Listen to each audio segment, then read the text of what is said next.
Welcome to another episode of A Beekeeper's Diary. I'm trying something to simultaneously record a video and an audio podcast at the same time. So I'm just showing on my video the hives in their situation, and then it's just going to be my face of a random bloke standing in a tree for the rest of the video. Who knows what it'll turn out like, but it's a bit of fun, isn't it?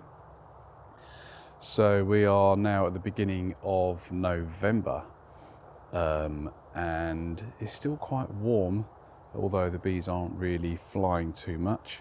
It's a nice still autumnal day.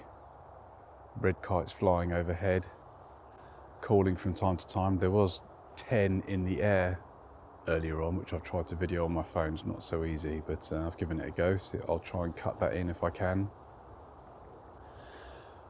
Might be able to hear the wind rustling in the trees just here, my usual spot.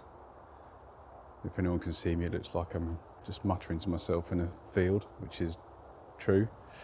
So today on Hive 2, I've now put that fully into winter mode. So I've taken the feeders off both hives,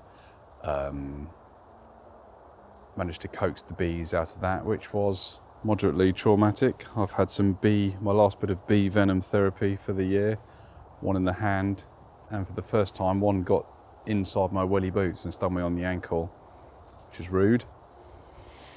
So that was fun. I'd forgotten what that felt like. So a last little reminder from the bees. They're not benign at all times, especially if it's cold and they're grumpy. So yeah, the feeders are off. Feeding is completed of the syrup. Bonnets are on. The metal roofs are on. I put the posts around the hives to keep woodpeckers away from the polyhive so they can't peck their way in. And yeah, still the last few wasps are hanging around, but I think we've survived any onslaught that might happen. Sort of beekeeping adjacent, I tried to make a rolled candle. This week I bought a cheap silicone mat from Amazon, and you melt your wax, pour it into the silicone tray and sort of roll another mat on top of it, and it makes the hexagonal shapes in the bee's wax. And then once it's dried, you put a wick through the middle of it and roll it up. And it was a very ragged effort, and the wick was too big, so it was a bit of a towering inferno. But it worked. It was fun. So that's something I can have a bit of fun with over the winter.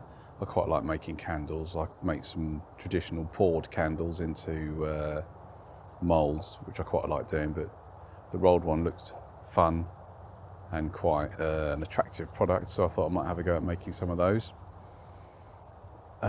Nature-wise this week, not so much. I've just been working hard, haven't seen much on my travels. The only strange thing I've seen this week was this morning when I went to my allotment to get the bonnets from the shed where I keep them. Just in the middle of a random allotment plot, not near any water, there was a moorhen skulking about on someone's plot. So that was a bit different, made me double take. In this vicinity here as well, I'm hearing that the yard on the other side of the field has been sold to developers as well, which is a shame. So slowly housing developments and the like are surrounding this field. It might end up being the last remaining field that doesn't get built on, but the guy that owns this field is doing his best to keep it away, or maybe offer alternatives to try and keep this field, which I very much appreciate. So we'll keep watching with interest how this develops over the year, but we shall see. A bit worrying, but hopefully we'll be okay for next season. We'll see. That's it from me for today. And thanks for listening. Thanks for all the listeners. I've had a listener in Serbia. I don't know if people are using VPNs, but I've got some interesting countries. So if you're that Serbian person or you're that Indian person, drop me a message. I'll be interested to hear from you. You can find me on beekeepersdiarypodcast.com. Links to everything on there. Subscribe on Spotify if you fancy. Let me know you're out there and listening. Thanks again, and I'll catch you next time.